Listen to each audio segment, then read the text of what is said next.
ايه يا ابني مالك في ايه؟ بيقولوا النت هيقطع يوم 11. النت هيقطع. النت هيقطع. النت هيقطع. النت هيقطع.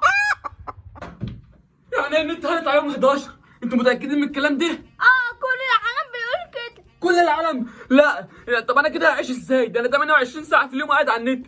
لا انا كده مش هقدر استحمل، وفوق كل ده افضل شايف الخلقه دي طول اليوم. لا احنا لازم نشوف حل للموضوع ده. ايوه، انا مش هعرف اقعد معاك 24 ساعه، انا فعلا مش هستحمل. احنا لازم نشوف حل للموضوع ده.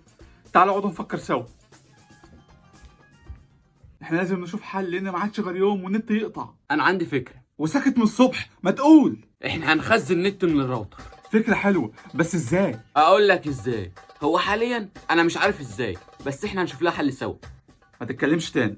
انا لازم اطلع من الحوار ده باي مصلحه منه. لقيت ايه؟ قبل ما اقول لكم على اي حاجه ايدكم على خمسينية. امسك.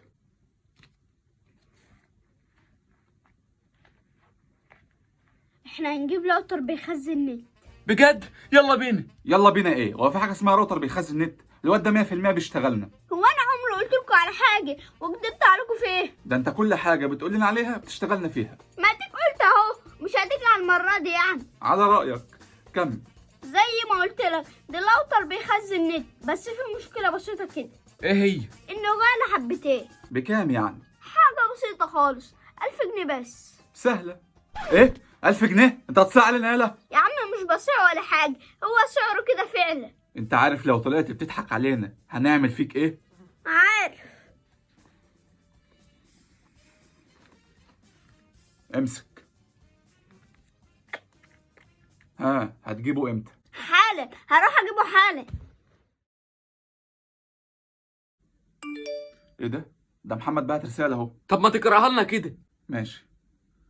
اخواتي حبايبي، البدايه دي مش مطمناني. كمل بس. ماشي. انا بشكركم جدا على الفلوس اللي اديتوها لي.